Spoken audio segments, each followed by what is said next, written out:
इस वक्त पूरे देश में हर परेशानी के लिए एक वजह की तलाश हो रही है, पर शर्त यही है कि उस परेशानी की तलाश आस्था की बुनियाद पर तय होनी चाहिए। उस परेशानी की तलाश लिबास देखकर तय होनी चाहिए, जबान देखकर तय होनी चाहिए, देश में आबादी के हिसाब से तय होनी चाहिए। मतलब बेरोजगारी के लिए किसी एक को जिम्मेदार ठहराना होगा, महंगाई के लिए किसी एक को जिम्मेदार ठहराना होगा, स्कूल अस्पताल की बदहाली के लिए किसी एक को जिम्मेदार ठहराना होगा, यहां तक कि पर्चा लीक होने पर भी किसी एक को जिम्मेदार ठहराना होगा, इलेक्शन में हार के लिए भी किसी एक को जिम्मेदार ठहराना होगा। बस शर्त यही है कि हुकूमत पर उंगली नहीं उठनी चाहिए। सलाम, नमस्ते, सत श्री अकाल। मैं हूं आपके साथ हर्षिता मिश्रा और आप देख रहे हैं टाइम्स मेल। अपोजिशंस की हार से लेकर ममता की सियासत खत्म होने तक, कांग्रेस की हुकूमत खत्म होने से लेकर भाजपा की सियासत शुरू होने तक सिर्फ और सिर्फ एक ही तरह के लोग हैं जिनको इन तमाम नाकामियों के लिए जिम्मेदार ठहराया जा सकता है, और उसका नाम है अब्दुल पंचर वाले की वजह से ही हर जगह छेद नजर आ रहे हैं। जहां जहां छेद नहीं था वहां वहां भी छेद नजर आ रहे हैं। इस छेद की वजह सिर्फ अब्दुल पंचर वाला ही है। मतलब आयुष मलिक मुसलमान बन गया, इसके लिए भी अब्दुल जिम्मेदार है। कनिका ने मुसलमान से शादी कर लिया, इसके लिए भी अब्दुल जिम्मेदार। स्कूल के सिलेबस में तब्दीली करनी पड़ रही है क्योंकि वहां अब्दुल की कुछ ज्यादा ही तारीफ हो गई है, लिहाजा सिलेबस तब्दील करने की सबसे बड़ी वजह भी अब्दुल है। हॉर्मुज़ से तेल की जहाज नहीं गुजर रहे, इसके लिए भी अब्दुल जिम्मेदार। पूरी दुनिया तेल और गैस न मिलने से काफी परेशान है, इसके लिए भी तो अब्दुल जिम्मेदार है।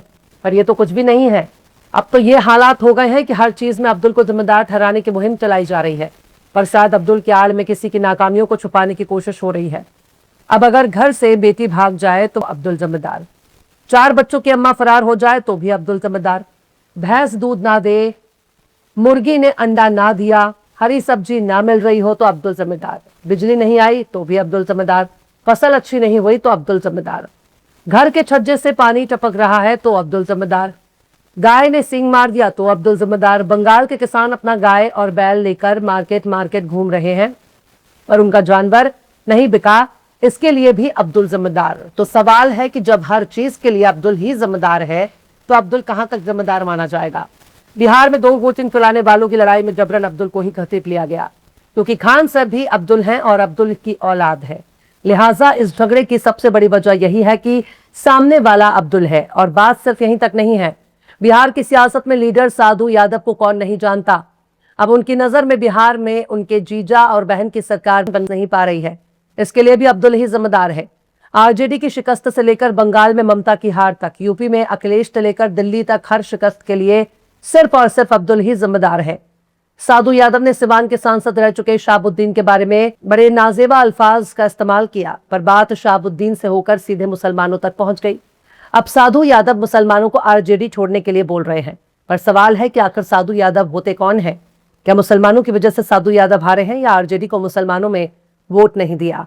देश भर में 14.5% की आबादी को कौन कौन से मामलों में जिम्मेदार ठहराया जाएगा? साधु यादव कहते हैं कि मुसलमानों की वजह से बंगाल में ममता चुनाव हार गई, मुसलमानों की वजह से यूपी में अखिलेश चुनाव हार गए, मुसलमानों की वजह से लालू यादव बिहार का चुनाव हार गए, यानी आरजेडी बिहार का इलेक्शन हार गई।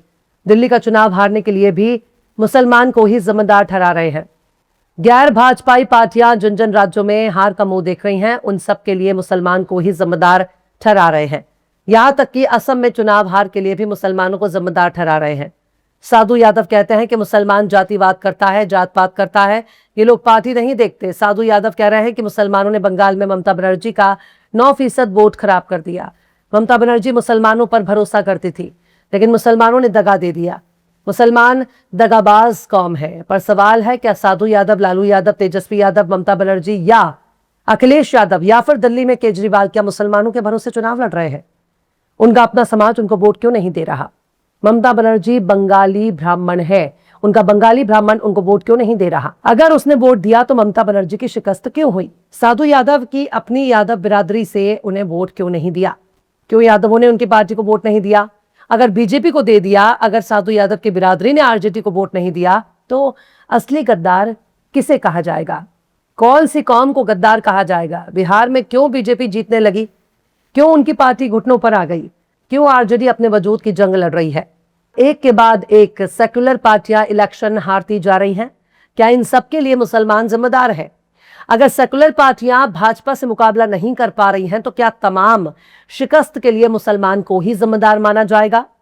क्या अब कोई वजह नहीं रह गई है जिसके लिए अपनी शिकस्त की तलाश की जाए? अब हर शिकस्त के लिए मुसलमान ही जिम्मेदार हो गया। ऐसी मक्कारी, ऐसी बेईमानी और ऐसी दगाबाजी और कहां देखने को मिलेगी? साधु यादव को बताना चाहिए कितने बड़े बिहार राज्य में आरजेडी को शिकस्त के लिए मुसलमान जिम्मेदार कैसे हो गया।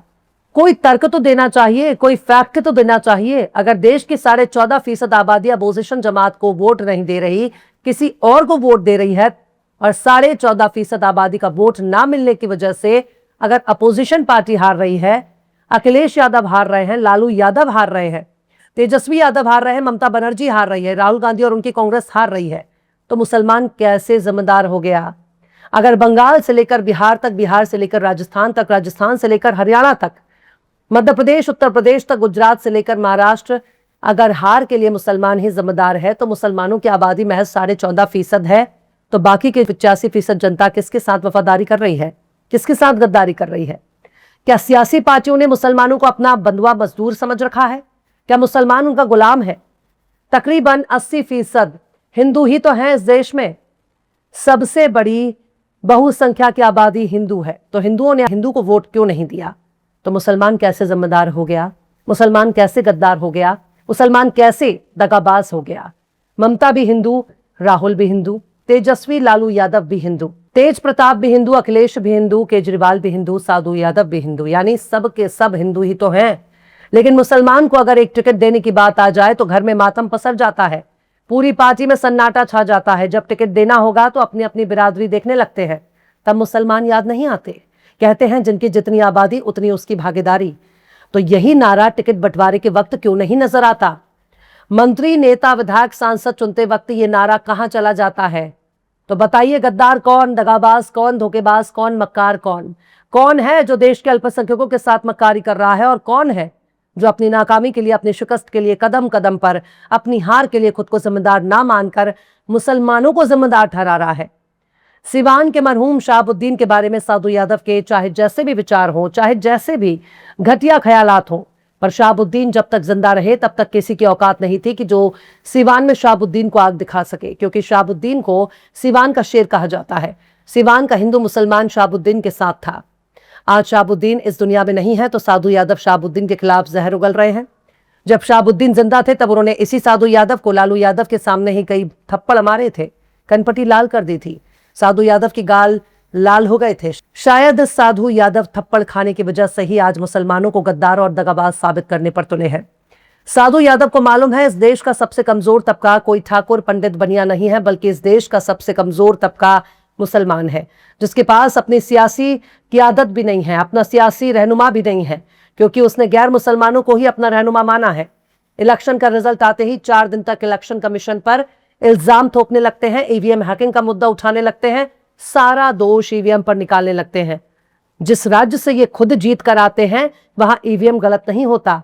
साधु यादव जैसे लोगों के बयान को सुनने के बाद यही कहा जा सकता है कि ना इलेक्शन कमीशन में कोई दोष है, ना ईवीएम हैक हुआ है, बल्कि साधु यादव जैसे लोगों का दिमाग हैक हो चुका है। अगर कुछ हैक हुआ है तो लोगों की बुद्धि हैक हुई है, तभी तो बीजेपी जीत रही है, आरएसएस कामयाब हो रहा है। गरीब की जोरू पूरे गांव की भौजाई होती है, इसलिए मुसलमान हर किसी की नाकामी के लिए जिम्मेदार ठहराया जा सकता है। फिलहाल इस खबर में बस इतना ही। यह एपिसोड आपको कैसा लगा कमेंट बॉक्स में जरूर से बताइए। पसंद आए तो लाइक करें, शेयर करें, और बेबाक, निष्पक्ष, स्वतंत्र पत्रकारिता को सपोर्ट करने के लिए हमारे चैनल टाइम्स मेल को जरूर से सब्सक्राइब करें, और बेल आइकन की घंटी वाली बटन आप जरूर से दबा दें ताकि आपको हमारे आने वाले नए वीडियो की नोटिफिकेशन फौरन ही मिल जाए। फिर मिलते हैं किसी और वीडियो में एक नई खबर के साथ। हर्षिता मिश्रा को दीजिए इजाजत। जय हिंद। अगर अभी तक आपने हमारे चैनल टाइम्स मेल को सब्सक्राइब नहीं किया है तो जल्दी से सब्सक्राइब कर दें और बेल आइकन भी प्रेस कर दें।